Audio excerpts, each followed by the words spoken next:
video, we are going to discuss about the ARM9 CPU architecture. So ARM is a very commonly used type of processor in especially embedded systems. Okay, so we are going to discuss the CPU architecture. Okay, so we are going to discuss the CPU architecture and the best organization of ARM9. Okay, so let us see one by one the points.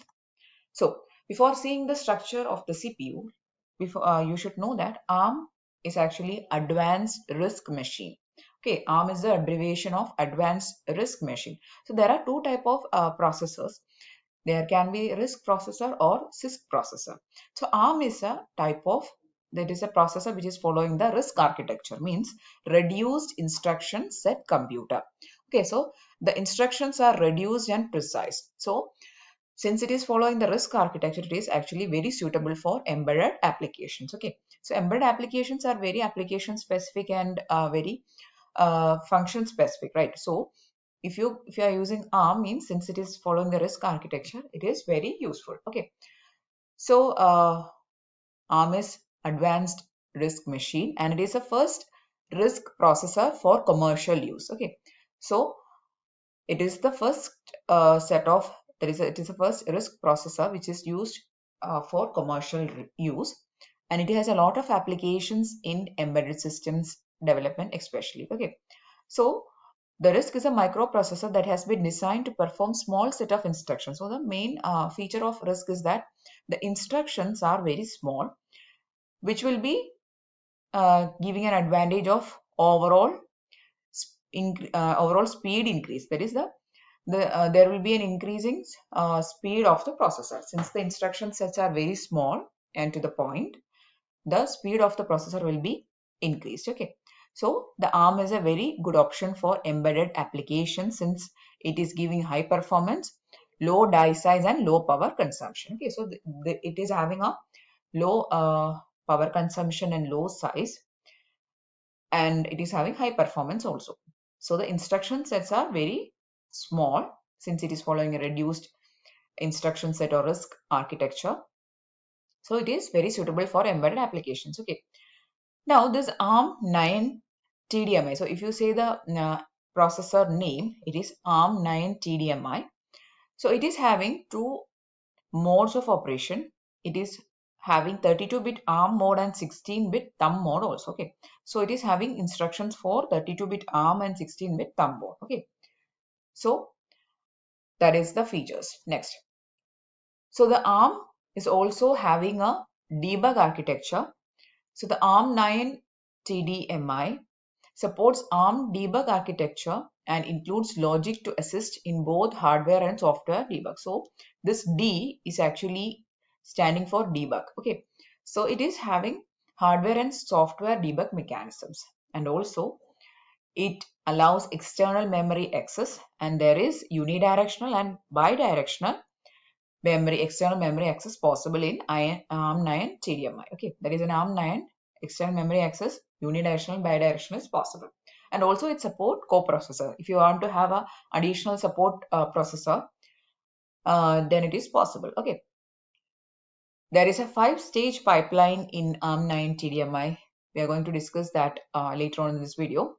So there is 5 stages: fetch, decode, execute, memory, and write stages. Okay, we'll discuss the stages and also the image of pipelining structure. Anyway, just know that it is having 5-stage pipelining. And also another important feature, it is following Harvard architecture and a simple best interface to ease the connection to either cached or SRAM based memory system. Okay, so there is a simple BESS architecture also, and also it is following a Harvard architecture. So Harvard architecture means we know that there are two architectures. Harvard is there and von Neumann is there. Harvard means there is separate program memory and data memory. Both memories are separated. For a von Neumann architecture, the memory, there is only single memory, which is the place where data and also instructions are stored. Here it is following a Harvard architecture, means the data memory and the instruction memory are stored at two different places. So it is more organized. So if you take the main advantage of going for an ARM structure or an ARM processor, is that one thing, it is having low power consumption, low size consumption, and also it is highly efficient because of the RISC architecture. The RISC means it is having reduced instruction set. The instructions are very short and precise. So it is best suitable for embedded applications. Okay. And also it is having a 5-stage pipelining. It is following a Harvard architecture also. And the best, if you while explaining the best architecture, you can see that it is having a very well organized best. Okay. So it is again very useful for using in embedded applications. Okay. Next, we are going to see the CPU architecture. So this is the CPU architecture of a ARM. So in some textbooks or in some materials, you can see that there is a very big image. That is not CPU, including everything. It is showing to you. Okay, this much is the CPU architecture. So inside the CPU, you can see that there is a ALU, there is a register bank, there is an address register, there is a multiplier, there is a barrel shifter, there is data set here, then there is instruction decode and control. So the instruction is kept here. Okay. So this is the CPU architecture. So if you are facing this question in your examination, you should draw this figure exactly. Okay. Now we are going to see the main components or the main parts of ARM processor, that is CPU. So first one is register file. Okay. So you can see clearly there is a register bank here. So that is the register file. Next one, there is a booth multiplier. So there is a multiply register, which is a booth multiplier. Okay. Next, there is a barrel shifter. You can see that clearly this is the barrel shifter. Okay. Next one, ALU. So every processor is having a ALU, which will be performing the basic functions. Next, there is a control unit also. Okay. You can see that there is a control unit. Okay. So all these things are present in the CPU architecture. Next, we are going to see everything in detail. So the register file, there are totally 37 registers, out of which 31 are general purpose registers and 6 are status registers. Okay. The 31 general purpose registers are each 32-bit. Okay. 31 32-bit general purpose registers and 6 status registers. Okay. Next, we are going to see the register bank details. Okay. So just like I have told now, the processor is having totally how many registers? 37 registers, out of which 31 are general purpose, and it is also having the base and the sizes, the register size is 32-bit. Okay.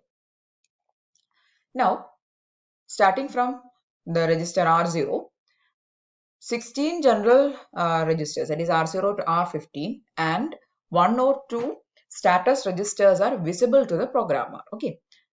So R0 to R15 and 1 or 2 status registers, out of this 6 status register, 1 or 2 status registers are visible to the programmer. And in all modes, the 16 registers, that is R0 to R15, are directly accessible. So this R0 to R15 is always accessible, or it is always available to the user. And all registers except R15 are general purpose and may be used to hold data and address values. Okay, so it can hold both data and also address values. Now talking about R15, it is program counter. Okay, so the register 15 is that is R15 is a program counter.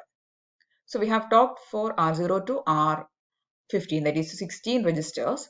Now the 17th register is called CPSR, that is current program status register. So this register, it is actually an extension of program counter. Okay.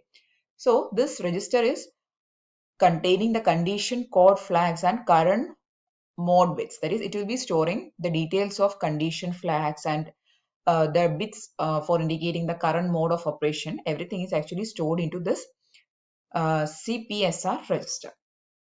Now, R14 is used as a subroutine link register, and it receives a copy of R15 when branch and link instructions are executed. Okay, so this R14 is used as a subroutine link register. Okay, so whenever there is a subroutine running, so that is linked with the help of R14 register. Then the program status register, that is this CPSR, is having the flags Z. Z is for 0, S is for sign, V for overflow and C for carry. Okay. So these are the various states or the flags present in this CPSR. Okay. So these are the important things you should be knowing about the register banks. Okay. So the R0 to R15 is always accessible. 17th register is called CPSR. It is a status register actually, and it is having various fields Z, S, V, and C. And R14 is a subroutine link register. Okay, so these are the various register details, and these registers are actually present in the register bank. Next is ALU. ALU is arithmetical and logical unit. So ALU has two 32-bit inputs. Okay, we'll see that in the diagram. So you can see that clearly there is two inputs being given to ALU, and both the inputs are 32-bit inputs. Okay, the first comes from the register file while other comes from the shifter.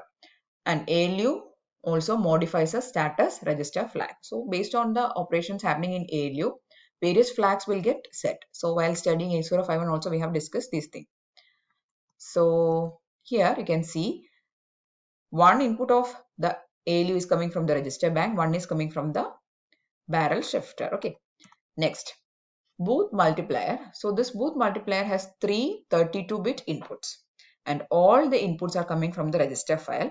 The multiplier output is only the 32 LSB bits of the product. Okay, so when performing the multiplication operation, you will get a product, and out of which only 32 LSB bits are being taken. Okay, the remaining is discarded. Okay. So let us see the booth multiplier. So this is the booth multiplier, and there is a multiply register. Okay. So the data is only coming from which unit, which is a register bank. So the multiplier is only getting the data or the input from the register bank. So that thing, it is clearly written here. The multiplier has three 32-bit inputs. Okay. And all inputs are coming from the register file. Here also you can see this multiply register is actually getting three inputs. Okay, so we have only given one arrow, but all this only arrow is coming from the register banks. Okay, next one. The next component present in the CPU architecture is a barrel shifter. So you can clearly see the barrel shifter in this diagram. Okay, so there is a barrel shifter here. And this barrel shifter is actually used for performing the process of shifting of the data given to it. Okay, so a 32-bit data will be given to the barrel shifter, and the barrel shifter will be performing the shifting of this given 32-bit data. Okay, the input of this barrel shifter will be either an immediate data or it will be coming from the register file. Okay, directly you can give an immediate data, or the data is taken from the register file. Okay. And the control input of this shifter is coming from the instruction register.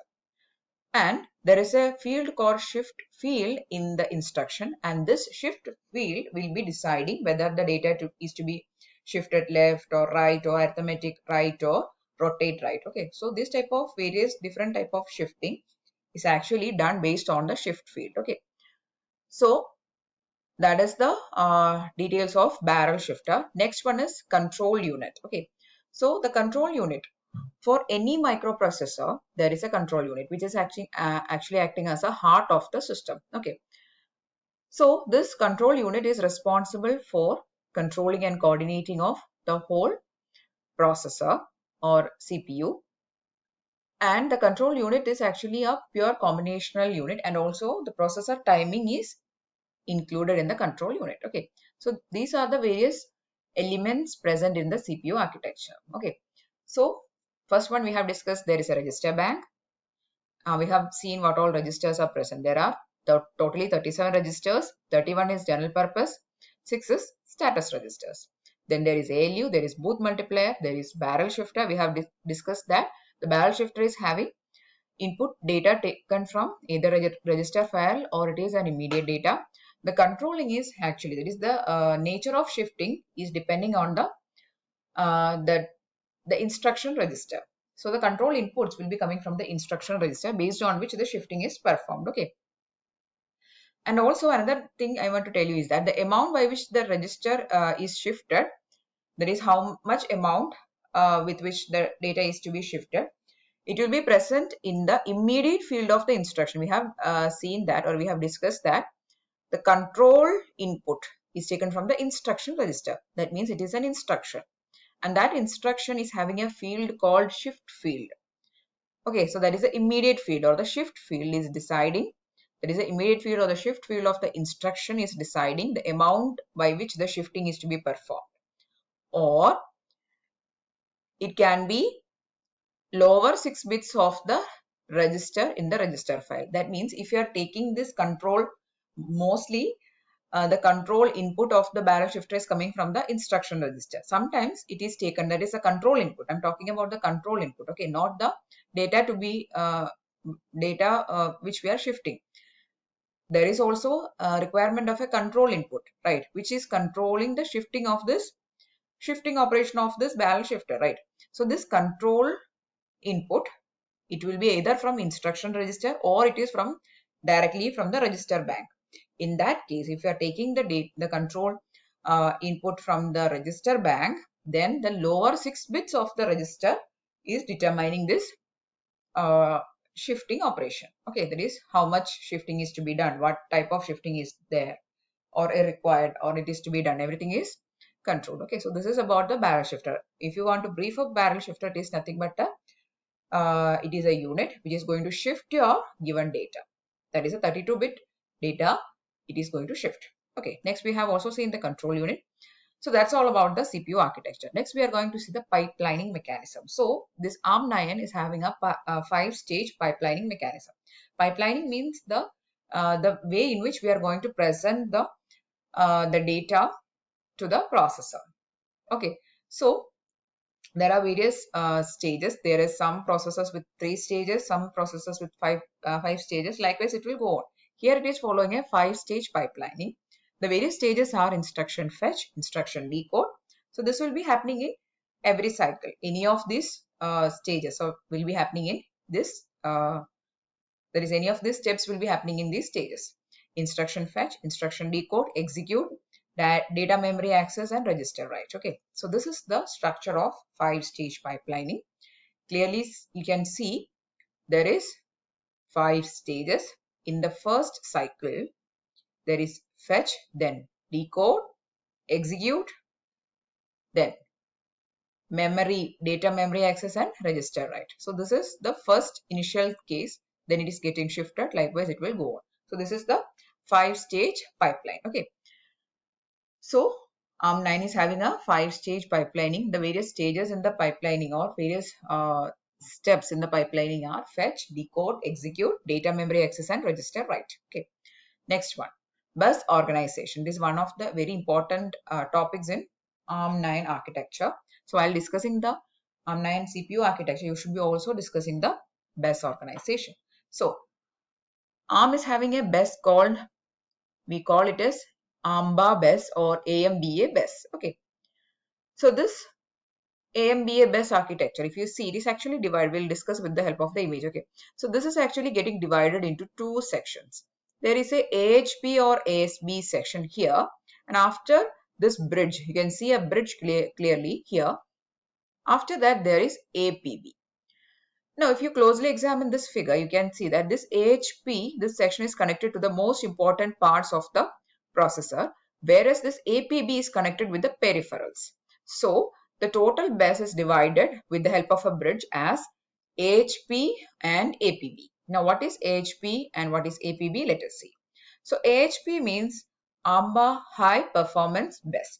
Means this is actually getting connected with the most important parts of the ARM processor. Okay, so it is getting connected with the memories, like see here, high performance directly. It is getting connected with the processor, the RAM, the DMA, and also the high bandwidth external memory interface. So it is actually getting connected with all the important units like memory, processor, DMA. Everything is getting connected with the help of AHP, that is ARM High Performance Bus. And it is also supporting the features like high speed data transfer, directly connected. It is directly connected with the CPU. And it is also another features like high performance. It is allowing pipelining, burst, data transfer, split transactions, and multiple best masters. So these are the main features of AHP section. Whereas going on to the peripheral side, you can see that with the help of the bridge, the AHP is now getting transferred to AMBA peripheral bus. Okay, so that portion of the bus is a peripheral bus. Okay, and it is very easy and it is consuming relatively less power. Okay, so this AHP is actually that the AMBA bus is divided into two sessions. The first session is AHP, the next one is APB.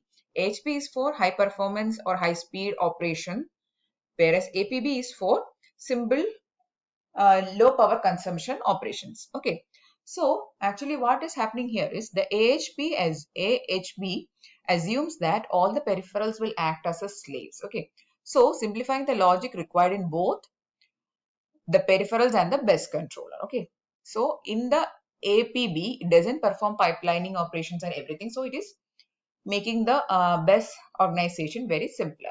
Okay, so what is happening here is, see, this APB, it is getting connected with the peripheral. So low power consumption, low speed operation is actually required. And also there is no requirement of pipelining and everything because it is not getting connected to processor. So this session is actually high performance demanding section because it is connected with the main parts. There is a processor, memory and everything. So it is requiring pipelining mechanism and also high speed processing and everything. So that is why the bus is getting divided in two parts like this. And this division is actually done with the help of this bridge. Okay. So that's all about the ARM bus architecture. So in this video, we have discussed about the ARM9 processor. We have seen some basic things about ARM processor. So ARM is actually a RISC architecture. It is a Harvard architecture, and ARM is supporting a lot of that is, it is having a lot of qualities which is enabling it to fit in embedded applications. It is having two modes of operation. There is ARM mode, which is 32-bit, and 16-bit thumb mode is also there. And it is also having software and hardware debug mechanisms, and also it is supporting coprocessors. Okay, so these type of features are actually present in ARM, and it is also having external memory access. Unidirectional, bidirectional memory access is also there. Okay, so these are the most important points about ARM. And also we have then seen the structure of CPU. We have discussed the important parts or components present in that CPU. Then we have seen the pipelining. It is having a 5-stage pipeline, and also we have discussed about the ARM bus. So the bus organization and the CPU structure are the most important parts. Okay, so a lot of questions can actually come from this area, which is called ARM. So I'm really hoping that you understood the topic. If yes, please to give it a thumbs up. Also share it with your friends. And if you want more videos, please to subscribe to the channel. Thanks for watching and keep on watching.